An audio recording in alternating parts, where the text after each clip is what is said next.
जी हाँ, तो प्यारे बच्चों, आज के इस वीडियो में आप सभी का स्वागत है। थंबनेल देख के आप लोगों को पता चल ही गया होगा कि आज हम लोग किस विषय को पढ़ने वाले हैं। आज हम लोग पढ़ने वाले हैं बिहार बोर्ड मैट्रिक परीक्षा 2025 के लिए इकोनॉमिक्स का जो ऑब्जेक्टिव है, बिहेवियर ऑब्जेक्टिव है, चैप्टर वाइज पढ़ेंगे। तो पहला चैप्टर जो है पढ़ा दिए हैं और दूसरा चैप्टर आज पढ़ने वाले हैं, जिसका नाम है राज्य एवं राष्ट्र की आय। साथ ही साथ इस स्लाइड का जो है आप लोग को पीडीएफ नोट्स भी वीडियो के डिस्क्रिप्शन में दिया जाएगा, इसको डाउनलोड कर लीजिएगा। ठीक है, तो चलिए आज का हम लोग वीडियो शुरू करते हैं। तो आज का हम लोग पहला प्रश्न क्या है कि सन 2008 या 9 के अनुसार भारत की औसत प्रति व्यक्ति आय है। सन 2008 से 9 के अनुसार भारत की औसत प्रति व्यक्ति आय है, क्या होगा? 22,553, 25,494, 6,610, 54,850।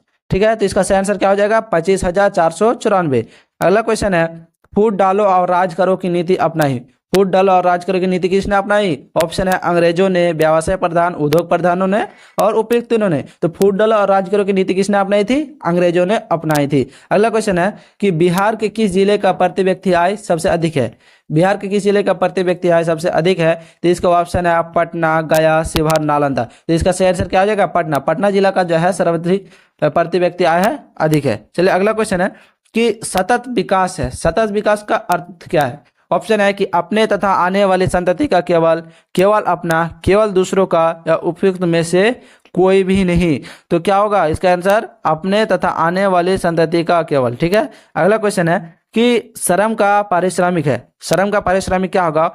इसका ऑप्शन है ब्याज, लगान, भूमि, मजदूरी। तो इसका क्या होगा आंसर? सही आंसर मजदूरी हो जाएगा। चलिए अगला क्वेश्चन है कि कुल उत्पादन एवं उत्पादन में किए गए खर्च का अंतर कहलाता है। कुल उत्पादन एवं उत्पादन में किए गए खर्च का अंतर कहलाता है। ठीक है, तो इसका ऑप्शन है प्रति व्यक्ति आय, सकल घरेलू उत्पाद, कुल घरेलू उत्पाद, शुद्ध राष्ट्रीय उत्पाद। तो इसका सही आंसर क्या हो जाएगा? शुद्ध राष्ट्रीय उत्पाद। ठीक है, और भी जो इकोनॉमिक्स का पहला चैप्टर है और वीडियो इसका दिया हुआ है। ठीक है, और भी कल आने वाली है, सिविक्स का आने वाली है और आगे ज्योग्राफी, हिस्ट्री, ये सब का वीडियो मतलब सभी सब्जेक्ट का ऑब्जेक्टिव प्रश्न, जितने भी ऑब्जेक्टिव प्रश्न होंगे हम लोग उसको क्या करेंगे? चैप्टर वाइज पढ़ेंगे। क्या पढ़ेंगे? चैप्टर वाइज पढ़ेंगे, जितने भी ऑब्जेक्टिव प्रश्न होंगे। ठीक है, तो चलिए शुरू करते हैं। अगला क्वेश्चन है कि केंद्रीय सांख्यिकी संगठन की स्थापना कब हुई थी? केंद्रीय सांख्यिकी संगठन की स्थापना कब हुई थी? ऑप्शन है 1950, 1954, 1956, 1960। तो इसका सही आंसर क्या हो जाएगा? 1954 ईस्वी में। अगला क्वेश्चन है कि प्रत्यक्ष कर के अंतर्गत निम्न में से किसे शामिल किया जाता है? ऑप्शन है आय कर, उत्पाद कर, बिक्री कर या इनमें से कोई नहीं। तो प्रत्यक्ष कर के अंतर्गत किसे शामिल किया जाता है? इसका सही आंसर क्या हो जाएगा? आय कर। आय कर को शामिल किया जाता है। अगला क्वेश्चन है कि बिहार की आय में सर्वाधिक योगदान होता है। बिहार की आय में सर्वाधिक योगदान किसका होता है? कृषि क्षेत्र का, औद्योगिक क्षेत्र का, सेवा क्षेत्र का या इनमें से कोई नहीं। तो किस क्षेत्र का? सेवा क्षेत्र का होता है। ठीक है, अगला क्वेश्चन है कि भारत में किस राज्य का प्रति व्यक्ति आय सर्वाधिक है? भारत में किस राज्य का प्रति व्यक्ति आय सर्वाधिक है? तो क्या हो जाएगा? इसका ऑप्शन है बिहार, चंडीगढ़, हरियाणा, गोवा। तो इसका सही आंसर क्या हो जाएगा? बोलिए, भारत में किस राज्य का प्रति व्यक्ति आय सर्वाधिक है? तो इसका सही आंसर हो जाएगा गोवा। गोवा का प्रति व्यक्ति आय अधिक है। अगला क्वेश्चन है कि भारत में वित्तीय वर्ष कहा जाता है। भारत में वित्तीय वर्ष किसको कहा जाता है? 1 जनवरी से 31 दिसंबर, 1 जुलाई से 30 जून, 1 अप्रैल से 31 मार्च, 1 सितंबर से 31 अगस्त। किसको कहा जाता है? 1 अप्रैल से 31 मार्च तक को। ठीक है, भारत में वित्तीय वर्ष 1 अप्रैल से 31 मार्च तक को कहा जाता है। अगला क्वेश्चन है कि भारत में राष्ट्रीय आय की गणना कौन करता है? भारत में राष्ट्रीय आय की गणना कौन करता है? केंद्रीय सांख्यिकी संगठन, रिजर्व बैंक ऑफ इंडिया, वित्त विभाग, राष्ट्रीय विकास परिषद। तो कौन करता है? केंद्रीय सांख्यिकी संगठन। ठीक है, केंद्रीय सांख्यिकी संगठन। अगला क्वेश्चन है कि भारत की राष्ट्रीय आय का सर्वप्रथम अनुमान किसने लगाया? भारत की राष्ट्रीय आय का सर्वप्रथम अनुमान किसने लगाया? ऑप्शन है महात्मा गांधी, जवाहरलाल नेहरू, सरदार पटेल या दादा भाई नौरोजी। किसने लगाया था राष्ट्रीय आय का अनुमान? सबसे पहले दादा भाई नौरोजी ने लगाया था। अगला क्वेश्चन है कि निम्नलिखित में कौन हमारे रहन सहन के स्तर को प्रभावित करता है? कौन हमारे रहन सहन का स्तर को प्रभावित करता है? राजकीय आय, राष्ट्रीय आय, प्रति व्यक्ति आय या इनमें से कोई नहीं। तो इसका सही आंसर क्या हो जाएगा? बोलिए, इसका सही आंसर प्रति व्यक्ति आय। क्या हो जाएगा? प्रति व्यक्ति आय हमारे रहन सहन का स्तर को प्रभावित करता है। अगला क्वेश्चन है भारत के सकल घरेलू उत्पाद में किस क्षेत्र का योगदान सर्वाधिक है?